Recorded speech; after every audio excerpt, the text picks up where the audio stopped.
gama suninga ama innanan dide siif dandama lolli baay'atu si bitaa mirgaani hin baduna raajira kakuni irreenni gama suninga ama innanan dide siif dandama lolli baay'atu si bitaa mirgaani hin duna raajira kakuni narra jira kakuni narra jira kakuni narra jira kakuni narra jira kakuni nagaa waaqayyo isiniif haa ta'u mata duree waaqayyo sirraa kaaseera jedhu irratti dubbii waaqayyo dubbadha kutaa macaafa qulqulluu keessaa macaafa raajii Sefaaniyaa boqonnaa 3:15 irra kan jiru nan dubbisa akkana jedha isa sitti faradame sana waaqayyo sirraa kaaseera diinota kee sirraa deebiseera waaqayyo mootiin Israa'el si wajjin waan jiruuf ati si'achi waan tamaa hin sodaattu jedha hin kadhanna yaa waaqayyo gooftaa gochaa kee hundumaaf galanni siif haa ta'u dubbii kee nutti dubbadhu sagaleen kee amma gara keenya dhufu heeboo ta'ee seexanaa waraanu billaa ta'ee kiyyoof xaxaa jireenya keenya irraa kokkotu konkolaataa ta'ee gara gaariitti nu haa imalchiisu galanni siif haa ta'u maqaa Yesuusiin ameen. Egaa macaafni raajii Sefaaniyaa dhaloota Kiristoosiin dura bara 627tti barreeffamee xumurame sagaleen kun Yerusaalemitti dubbatama yeroo waaqayyo sagalee kanatti dubbatu Yerusaalem irra firdii waaqayyootu ture firdii waaqayyo kunis sababii yakkaa isheetiif sababii jallina isheetiif waaqayyoon dhaga'uu diddee waaqa tolfamaa duukaa bu'uu isheetiif waaqayyoon kallattii gaafachuu dhiisuu isheerraa kan ka'e waaqayyo firdii itti farade firdiin waaqayyo Yerusaalemitti farade kunis habidda boba'u ture habiddi boba'u guyyaa waaqayyotti akka irratti roobu guyyaan guddaan tokko hin dhufa guyyaan akka abidda boba'u jedheetti dubbate firdiin kun firdii waaqayyotti faradeedha sabni kun gara waaqayyotti deebi'ee dhaloonni waaqayyoon hin beekne waaqayyoon akka baruuf ergaa waaqayyoo gara isaanii yoo dhaqe iyyuu sabichi kiyyoo cubbuutiin qabamee baay'een karaasaa isa dhuunfaa isaarra deebi'ee jiraataa ture gara waaqayyotti deebi'uu hin dandeenye kiyyoo cubbuu gidduu marmaaraa turanii waaqayyoonni jiraataan saba warra kan isaa ta'an achi keessaa akka isaan dammaqaniif akka isaan ka'aniif akka isaan hojii isaa hojjetaniif eekkamsa isaa isa dhufu jalaa immoo akka isaan oolaniif walitti isaan qabee itti dubbate yeroon eekkamsi waaqayyoo biyya kana irratti raawwatamuuf jedhu yommuu ga'etti saba isaa akeekkachiisee waaqayyo addaan baafate eekkamsa sanarraa ilooshee kanaaf raajichi Sefaaniyaa kutaa kana keessatti isa sitti faradame sana waaqayyo sirraa kaaseera jedhee sagalee misraachoo Yerusaalemitti dubbata saba qalbii jijjiirratetti waaqayyo sagalee misraachoo kana fide firdii sababii cubbuutiif itti faradame waaqayyo akka irraa kaase eekkamsa isaa akka irraa kaase waaqayyotti dubbate yeroo hundumaa sababii cubbuu keetiif kan dhaloonni sitti faradaa jiru kan seexanni sitti faradaa jiru kan biyyi lafaa sitti faradaa jiru waaqayyo firdii sana sirraa kaaseera waaqayyo jalloota adabuu hin dhiisu abboota firdii boqonnaa 2:10 kaasee 12tti dhaloota waaqayyoon hin beekne gocha waaqayyo kan hin arginetu ka'ee waaqayyoon gaddisiise kanaaf waaqayyo saba sanatti hin dheekkame jedha dhaloota gocha waaqayyo hin beekne dhaloota waaqayyoon hin dhageenye isaan irratti yommuu dheekkame waaqayyo saba isaa warra ta'anitti immoo araara argisiise sagalee waaqayyo keessatti Zakkaariyaas boqonnaa 3:1-4 irratti lubichi Iyyaasuu luba ta'ee utuu jiru sababii uffanni isaa xuraa'aa ta'eef seexanni gara mirga isaa dhaabbate akka inni isaan meesse sagalee waaqayyo dubbata yeroo kana waaqayyo jalluman jenne hin dubbate ergamaa isaatiin hin akka mokokkula abidda keessaa butameeti jedhe haleluuyaa mokokkula abidda keessaa butameetti amantii Iyyaasuu fakkeesse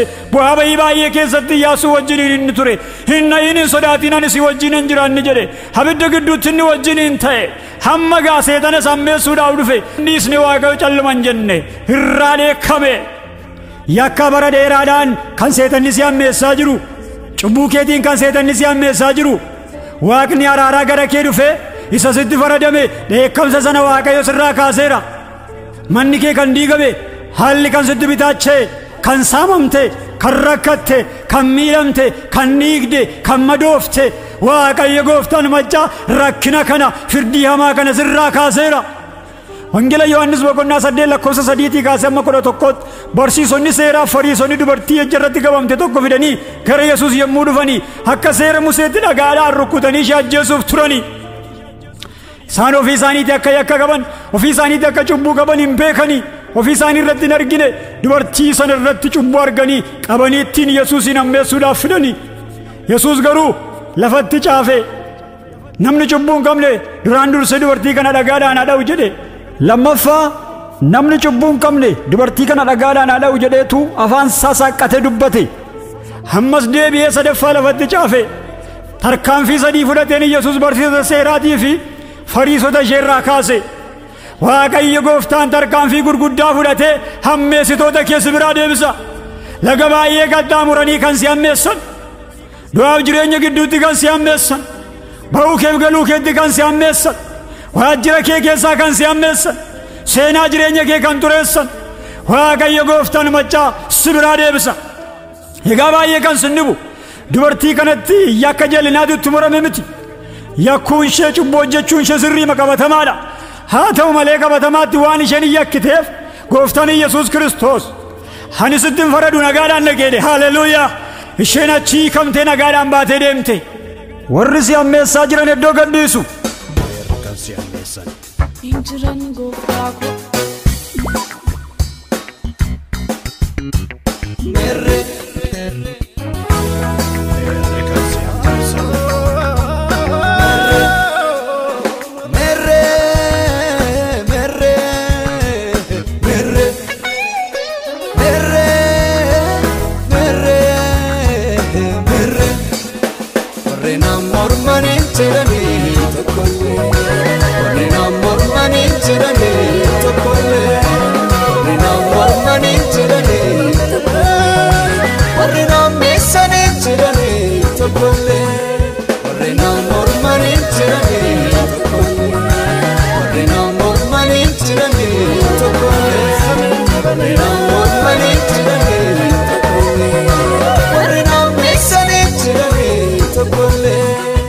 Hojii ergamootaa 28 tokko kaasee amma 6 Phaawulos boofa addaa qabuuni gaafa ciniiname namoonni adabni gumaa isan jiraachisu waliin jedhani. Inni garuu homaan taane abiddatti urgufatee jiraate jedha sagaleen Waaqayyo. Adabni gumaa nama kanan jiraachisu galaanaan nyaatamu yoo ooleyyuu inni jiraatu jedhanii kan irratti dubbatan. Homaa akka hin taane gaafa argan inni Waaqayyo tokko jedhan boofa sana abiddatti urgufatee baata abiddatti. Waan si iddoo urgufattee baata, waan si nyaate urgufattee baata, waan si qabe urgufattee baata, waan nagaa kee nyaate urgufattee baata, waan bara keessa dhukkubse urgufattee baata. Warri si hammeessan si biraa deebi'u. Cubbamaa ta'uu keetiin seexanni si hammeessaa kan jiru, namni si hammeessaa kan jiru, biyyi lafaa si hammeessaa kan jiru Waaqayyo sirraa kaaseera. Mul'ata Yohaannis boqonnaa 12 lakkoofsa 10 kaasee amma 11tti haddeessituun obboloota keenyaa gad darbatameera jedha. Waaqayyo sasii haddeesse sirraa gad darbateera. Haalli kan sitti bitaacha'ee jiru, haddeessaan kan sitti baay'ate Waaqayyo waan si haddeesse sana sirraa kaaseera. Naahum boqonnaa 1 lakkoofsa 3 irratti Waaqayyo bubbee humna qabeessa keessaa deema jedha sagalee Waaqayyo. Bubbee humna qabeessa keessaa deema Waaqayyo. Bubbeen Waaqayyoof karaadha. Bubbee keessa waan baay'eetu buqqaa.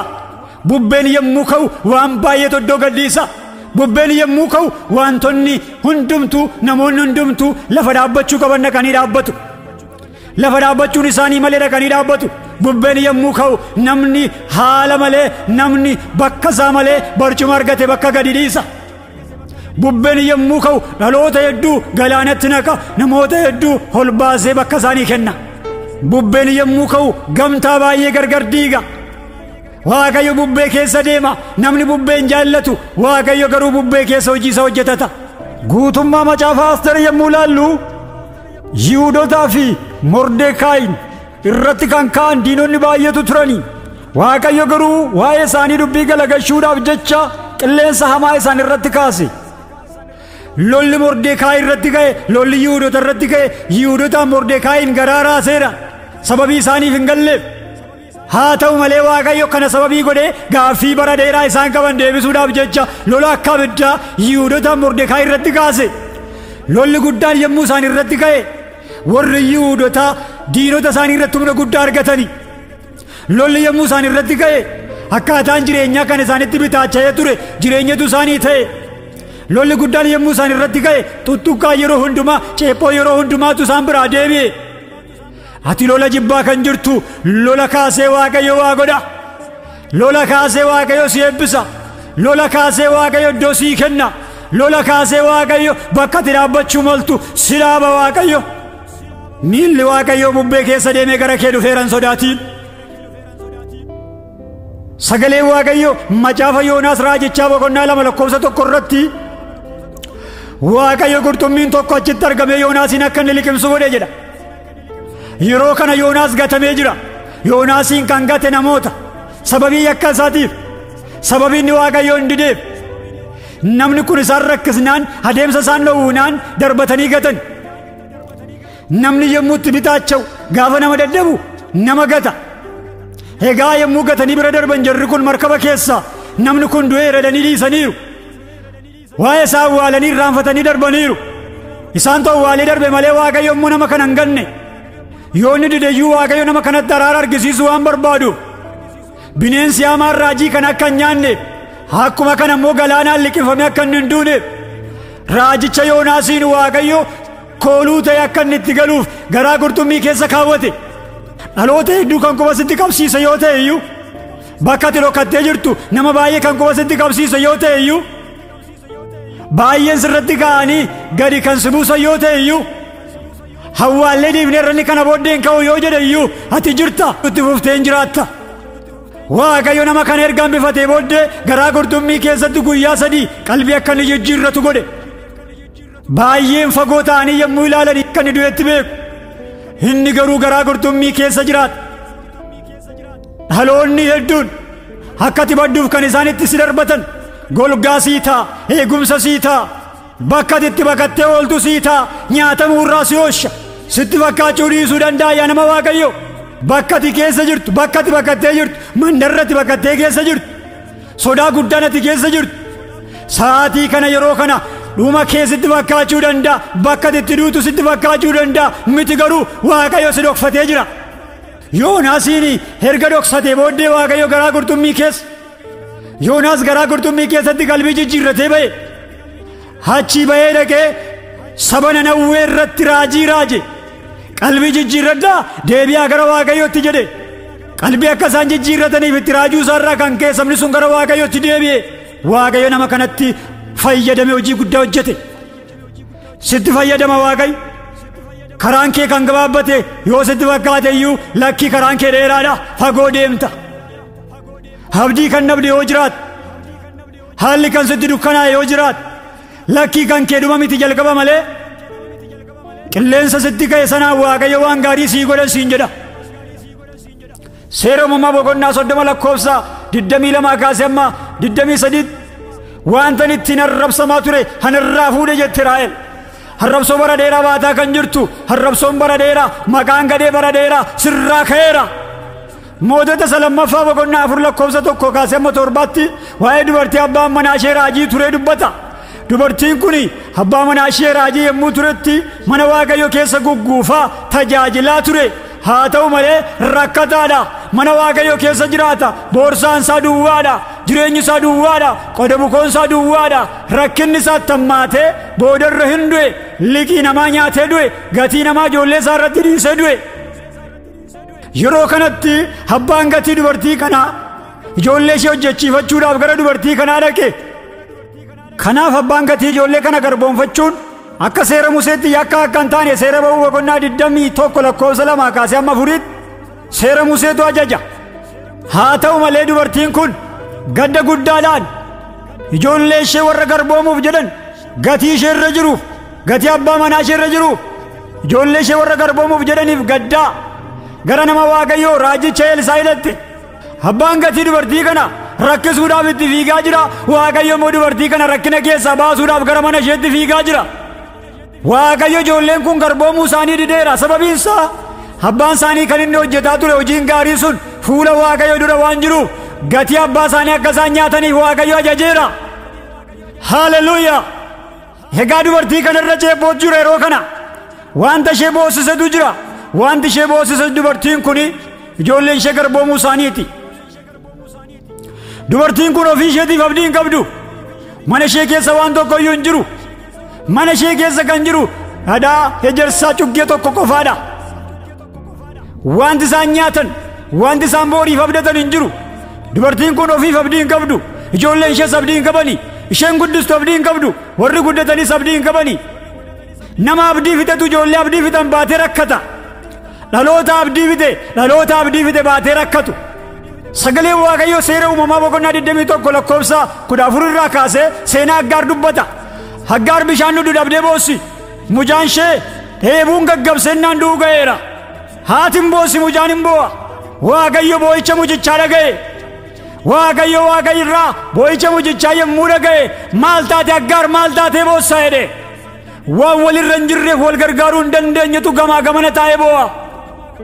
Waaqayyo deebii kennuudhaaf burgaa miila Aggaar jala jiru kan isheen irra dhaabbattee boo'aa jirtu. Arguu dadhabuu irraa kan ka'e ija ishee irra golgaan sababii tureef burgaa irra dhaabbattee ishee boossuuf Waaqayyo ija ishee bane. Golgaa dukkanaa ija ishee irraa kaase. Waaqayyo golgaa ta'ee si boosisaa jiru ija kee irraa kaasu. Burgaa irra dhaabbattee, madda galii irra dhaabbattee, jireenya gaarii irra dhaabbattee akka nama abdii hin qabne gaddaa kan jirtu, boo'aa kan jirtu, iji kee alaalaa kan jiru Waaqayyo miila kee jala burgaa jiru sana akka argituufi ija kee siif haa banu. Waaqayyo miraakilii guddaan inni iddoo kanatti hojjete burqaa dhoosetu hin ta'in ija Aggaarii hin bane. Hojiin amantii inni guddaan arguudha. Nama argeetu eebba nyaata. Nama amantiidhaan waan gaarii arge har'a hin jiru yoo ta'e boor jira nama jedhu, har'a argaa hin jiru yoo ta'e amantiidhaan nama argu.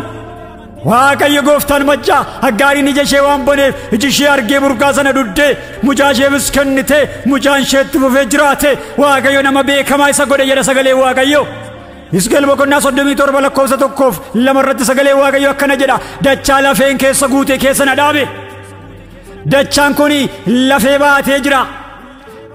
Dachaan kuni dachaan lafee baatee jiru lafa keessa lafa tuffatamaadha. Lafarra qotuudhaaf hin mijanne, mana irratti ijaaruuf kan hin mijanne. Lafeen kunis lafee goggogee bara dheeraa ture, abdii kan hin qabne ture. Waan abdii hin qabnetu waan abdii hin qabne baatee ta'a. Har'as warra abdii hin qabani, ijoolleen abdii hin qabani. Geggeessaan abdii hin qabu, geggeeffamaan abdii hin qabu. Hoogganaan abdii hin qabu, hin hoogganamu abdii hin qabu. Waan walirra hin jirretu wal baatee rakkata. Ogeessi fayyaa hin boo'a, dhukkubsataan hin boo'a, qotee bulaan hin boo'a, lafti isaa hin boo'a, inni barsiisu hin boo'a, inni baratu hin boo'a. Waaqayyo gadda kana biyya keenya irraa hin kaasa. Haleluuyaa! Hin kaasa Waaqayyo biyya keenya irraa. Dukkana hamaa biyya keenya Itoophiyaa irraa Waaqayyo hin kaasa. Lola hamaa biyya keenya Itoophiyaa irraa Waaqayyo hin kaasa. Nagaa biyyattii nyaataa kan jiru hafuura hamaa Waaqayyo hin kaasa.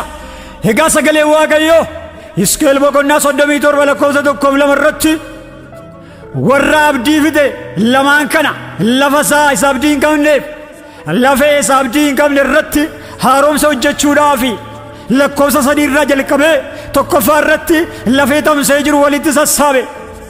Ergaan sii qaba yaa nama Waaqayyo. Haleluuyaa!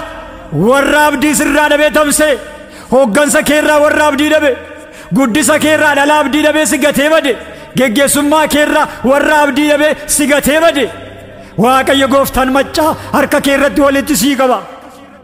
Harka kee irratti walitti sii sassaaba. Lammaffaa irratti Waaqayyo dachaanuma tuffatamaa sana irratti fooniif ribuutti godhe. Sadaffaa irratti hafuura jiraataatti galchee jiraachise, isaanis macca guddaa ta'an jedha. Dachaan tuffatamaan kuni macca guddaa baatee ittiin kabajame. Atis namni namaaf hin mijanne, mandara keessatti maqaan kee kan bade, biyya keessatti maqaan kee kan bade, seenaa gaarii kan hin qabne, namaaf mijachuu kan didde, Waaqayyoof hin mijatta. Waaqayyoof ati hin taata. Waaqayyo si jaallata. Waaqayyo waanuma harka kee jiru sanaani hooggansaa ati hoogganaa jirtu, ijoollee ati guddisaa jirtu haaresseettiin si kabaja. Kan ati wajjin rakkataa jirtu, dhaloonni ati wajjin rakkataa jirtu, waldaan ati wajjin rakkataa jirtu, namoonni ati wajjin rakkataa jirtu guyyaa gaaf tokko ija gaarii godhatanii atis ittiin kabajamtan siin jedha. Egaa gara mootota lammaffaa boqonnaa 4 lakkoofsa 1 kaasee hamma 7tti yommuu deebinu Waaqayyo dubartii abdii fixatte ijoollee abdii fitanii wajjin rakkatu kana wanti xiqqoo mana ishee jiru dhadhaa ejersaa cuggee tokko mana isaanii jirtu baay'ise dinqiidhaan liqii irraa kaffalee booriifis Waaqayyo baajata baase. Wanti xinnoo mana kee jirtu Waaqayyo baay'ise baajata sirratti bana, madda galii sirratti bana. Kuni xiqqoodha, kanaan akkam godheen hojjedha, kuni xiqqoodha akkamittan tarkaanfadha kan jettu yoo jiraatte Waaqayyo waan xiqqoo sanaan karaa qaba. Raajichi Elsaa'i waan xiqqoo mana ishee jiru yommuu ishee gaafate dhoksaa tokko malee waan xinnoo mana ishee jirtu itti dubbatte malee kun maal fayyaddi hin jenne. Har'a sittan dubbadha wanta xiqqoo ati mana keedhaa qabdu sana Waaqayyo sana baay'ise dinqiidhaan jireenya kee jijjiira. Baajata addaa sirratti bana Waaqayyo. Yaa nama Waaqayyo, Waaqayyo liqii sirraa kaffaleera. Nuuf oolteetta Yesuus olmaa guddaa guddaa warra abdii fitaniif ergaa haaraa qabdaa. Nuuf oolteetta Yesuus olmaa guddaa guddaa warra abdii kutateef ergaa akkasii qabdaa. Fiixaan ba'eeraa kan keessa yaaddoon qabaatena. Seera uumamaa boqonnaa 26 lakkoofsa 12 kaasee amma 22 namni Waaqayyo Yisihaaq yommuu inni burqaa qote duubaan adeemanii warri Filistiyaa burqaasaa duuchaa itti fufanii duukaa deemanii isaan biraan hafanii inni qotuun dhiisu abdii kutattee taa'aa kan jirtu itti fufii qoti, itti fufii yaali. Waaqayyo yerootti warri si ari'atan si biraa deebi'an fuuldura kee kaa'ee jira. Duuchituun eebba keetii kaa'aniiru. Akka kaleessaa itti abdii kan kutattee teessu itti fufii qoti. Waaqayyo gaa warra Filistiyaa burqaa Yisihaaq irraatii deebise. Adeemanii si ari'atanii bakka ga'anii si biraa deebi'an qabu waan ta'eef itti fufii deemi, itti fufii hojjedhu. Macaafa Abboota Firdii boqonnaa 11 lakkoofsa 1 kaasee amma 11tti Yiftaa yookaan Yooftaa'ee namni jedhamu sababa dubartii ejjituu irraa dhalateef dhaloonni isaa seeraan ala ture. Sababii seeraan ala dhalateef biyya abbaa isaatii mana abbaa isaatii Raamaat Gilaad keessaa nama bakka hin qabne, hawaasa gidduudhaa nama bakka hin qabne ilaalchi gadaanaan kan kennamuuf ture. Yaada isaa namni harkaa fudhatu hin jiru. Sababiin isaa dubartii ejjituu irraa dhalate sababii ta'eef tuffatamaadha. Mana keessatti tuffatamaadha, bakkeetti tuffatamaadha. Obbolaan isaa dhaala abbaa keetiin argattu jedhaniitu mana abbaa isaatii ari'atanii isa baasanii. Dhaala abbaa isaa dhiisee baqate maayilii 15 baqatee biyya Xoob jedhamutti dhaqee gale. Biyya sanattis namoota abdii hin qabne, namoota naannoo irraa jibbamoo ta'an, namoota abdii fitatanii wajjiniin hariiroo hubee isaanii wajjiniin jiraachuu jalqabe. Isaanii isatti dacha'an jedha sagalee Waaqayyo. Tu mul'ata baattu bakka keerraa kan ari'amte, dhaala keerraa kan ari'amte, heebba argachuu qabdu kan dhabde Waaqayyo waaqarra taa'ee si argeera. Dhiphina kee argeera, hari'atama kee argeera. Mul'ata gattee namoota abdii hin qabne wajjin hariiroo kan uumte Waaqayyo si argeera. Waaqayyo bakka keetti si deebisa. Yiftaa hafuura Waaqayyootu geggeessaa jedha sagalee Waaqayyo. Utuu hafuurri Waaqayyo isa geggeessuu hin joore bakka dhabe. Mana abbaa isaatii ba'ee biyya ormaatti gale. Waaqayyo garuu nama bakka hin qabne, nama tuffatamaa kanaani hojii hojjechuudhaaf saba isaa gargaaruudhaaf jaallate. Haleluuyaa. Nama kana nama lolatti beekamaa isa godhe Waaqayyo. Bara sana keessa Yiftaa ol baasuudhaaf jecha Waaqayyo gooftaan majjaa biyya Israa'el irratti lola hamaa yommuu kaase. Lolatti beekamaan akka Yiftaa Israa'el keessa hin turre. Yiftaan hin barbaadame. Biyya jiru biyya Xoobii maanguddoonni yaa'anii dhaqanii warri isa ari'atan, warri isa jibbanii biyyaa isa baasan barbaadanii dhaqanii akka inni isaan geggeessuuf gaafatanii. Waaqayyo haala dinqisiisaa ta'een Israa'el gidduutti nama isaatti fayyadame waan guddaa hojjetee saba isaatti hin gargaare. Har'as jireenyi kan sitti hadhaa'e, haalli kan sitti bitaacha'e, dhaala abbaa kee dhiiftee fiigaa kan jirtu, jooraa kan jirtu, namni bakka kan si dhowwate Waaqayyo bakka sii qaba. Yiftaa irraa jireenya addaa inni kaase sirraas jireenya addaa kana hin kaasa Waaqayyo. Gara mana abbaa isaatti isa deebise kabajaan. Salphinaan ba'ee ulfinaan deebi'ee gale. Salphinaan jooraa kan jirtu guyyaa gaaf tokko ulfinaan hin waamamta. Biyyatti salphattee baate, biyyatti rakkinaan baate, biyyatti namni hundumtuu si hammeessee baate sana ulfinaan deebitee dhatta. Lorra hiigaa diyaanamaa, velerre huu diyaanamaa, shaklaa bagaa diyaanamaa rabiigaa. Jiraataadha Yesuus. Seera ba'uu boqonnaa 15 lakkoofsa 23 kaasee amma 25tti Waaqayyo waan bishaan saba Israa'el addeesse bishaan sanarraa kaase. Bishaan saba sana addaa ture. bishaan maaraadhaa ture dhuguudhaaf hin mijatu kanaaf dheebuudhaan miidhamaa jira sabni Waaqayyo kana argee iyya isaanii dhaga'e bishaan hadhaa'aa sana mi'eesse har'as nama nana siinan jedha haddeeffamaa kan jirtu Waaqayyo seenaa kee mi'eessa bishaan maaraan ni mi'eesse Waaqayyo siinis si mi'eessa dhaloota si jibbaa jiru gidduutti nama guddaa jaallatamu Waaqayyo si godha nama barbaadamu Waaqayyo si godha wangeela Yohaannis boqonnaa 5:1 kaasee amma 9 namichi waggaa 38 dhukkubsate carraa fayyuu qaba ture carraan fayyuu namni kun qabu raafamuu bishaan Beetisayidaati ganamaa galgala abdii guddaadhaan eeggata har'aa boorii abdii guddaadhaan eeggata ergamaa Waaqayyo galaanicha yommuu raasu namoonni walitti dhiyaatan akka walitti dhiyaatanitti galaana sana keessa wal buusanii fayyu turani yeroon fayyinaa yeroo muraasa waan ta'eef namni kun guutuun gangalatu keessa bu'uudhaaf utuu ni rakkatu sababa nama hin qabneef yeroon fayyinaa sun irra darba ture kanaaf waggaa 38 guutuu achi taa'e ga'ee Waaqayyo utuu qabu ga'ee namaa dhabe gooftaan Yesuus immoo ga'ee namummaa fi ga'ee waaqummaatiin gara nama kanaa dhaqee siree kee fudhadhu adeemi ittiin jedhe yaa nama Waaqayyo dhibee kee sirraa kaasuuf haala sii mijeesse Waaqayyo abdii akka qabdu sitti dubbate namni immoo waan siif gochuu qabu kan dhiise haala Waaqayyo sii mijeesse namni kan si jalaa balleesse Waaqayyo gaaratti si baasuudhaaf tulluurra si kaa'uudhaaf gaara siif ilaale namni immoo allayyaa si buusuuf allayyaa kan siif ilaale inni namni jedhe hin ta'u inni Waaqayyo dubbate immoo hin hafu inni Waaqayyo dubbate ija qaba inni Waaqayyo dubbate hin raawwatama waan siif hin raawwatamne yoo fakkaate iyyuu hin raawwatama inni Waaqayyo dubbate kakuun Waaqayyo amanamaadha Yesuus gara kee dhufnaan si ga'a waan ta'eef Yesuus gara kee dhufuun milkaa'inni siif ta'uu isaati hamma Yesuus gara kee dhufeera haalli siif hin mijanne sii mijata wangeela Yohaannis boqonnaa 11:38 kaasee hamma 44 waamichi namaa boo'ichi baay'een Alaazaariin kaasuu hin dandeenye Alaazaar erga du'ee booddee gooftaan Yesuus Kiristoos erga namni baay'een waa'ee isaatiif boo'e erga jechi namaa isa kaasuu dadhabe erga firri irraa abdii kutate gara Alaazaar dhaqee dubbii tokkicha dubbate Alaazaar achi as ba'i jedhee waame waamichi namaa isa dadhabnaan waamichi Yesuus immoo isa kaase waamichi namaa kan si dadhabe gorsi namaa kan si dadhabe dubbiin Yesuus tokkichi si ga'a waamichi isaa si ga'a Yesuus gara ulfinaatti si waama gara jireenyaatti si waama ati haala garaa garaatiin duutee kan jirtu ikoonomiin kee kan du'e haala mijanne gidduu kan jirtu jireenyi kee kan du'e hafuurri kee kan du'e kallattii hundaan kan miidhamtee jirtu hafuuraan kan miidhamtee jirtu Waaqayyo gooftaan machaa gara kee dhufee si waama waamicha waaqarraatu siif ta'a Yesuus al tokkicha Alaazaar as ba'i ittiin jennaan lubbuu godhatee jiraate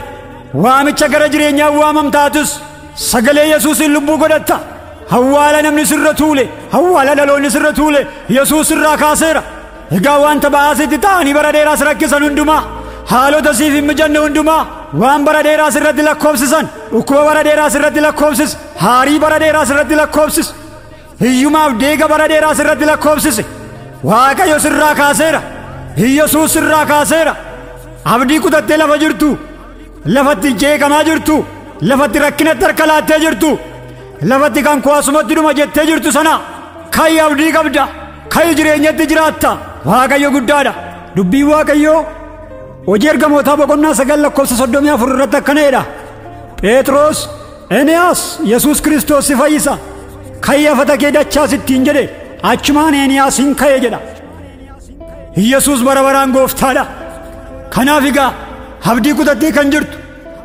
akkuma Eeniyaas dhukkuba bara dheeraan qabamtee rakkina bara dheeraan qabamtee deega bara dheeraan qabamtee sodaa bara dheeraan marfamtee kan jirtu sirrattan dubbadha Yesuus gara kee dhufeera amma sababa Yesuus gara kee dhufeef hin jijjiiramtu Yesuus Kiristoos bara baraan gooftaadha sababa Yesuus gara kee dhufeef ka'i afata kee dachaas bakka ciisaa jirtu sanaa ka'i yeroon kana boodaa yeroo itti ciistu miti biyya keenya Itiyoophiyaadhaaf yeroon kana boodaa yeroo ciisichaa miti yeroo abdii kutannaa miti biyya keenya keessatti ciniinsuuf muddama yeroo muraasaa booda nagaaf tasgabbii guddaatu ta'a keessaaf alaan lolli biyya keenya irratti ka'u yeroo muraasa booddeen xumurama qabeenyi biyya keenya xiqqaatii hanga guddaatti qisaasa'uun hafee kunuunsa guddaa argata ni eegama hojiirra oola diinagdeen biyya keenyaas diinagdee biyyoota guddataniin walqixxee ta'a Waaqayyo inni dubbate akka dubbatetti hojiitti jijjiira sababii ta'eef abdii qabdanitti gammadaa dhaloonni abdii kutataa jiraattan balballi hojii kan isinitti cufame haala dukkanaa keessa kan jirtan ifa guddaa isaa Waaqayyo isin irratti baasa bara dukkanaa Waaqayyotu dabarsa bara lolaa Waaqayyotu dabarsa bara sodaa Waaqayyotu dabarsa Waaqayyo inni dubbate dubbii isaatiif amanamaa sababii ta'eef abdiidhaan eeggadhu yaa nama Waaqayyo isa sitti faradame sana Waaqayyo sirraa kaaseera Ameen Danda'u hadhaan dhaloota hidhee Waaqayyotu jechee du'a koo didee Danda'u hadhaan dhaloota hidhee Waaqayyotu jechee du'a koo didee Natti meera miidhagdaanu akkanaa sarmu akka durii sana sichinaan sodaatamu Natti meera miidhagdaanu akkanaa sarmu akka durii sana sichinaan sodaatamu Akka durii sichinaan sodaatamu maal ta'in raafi sichinaan sodaatamu milikigo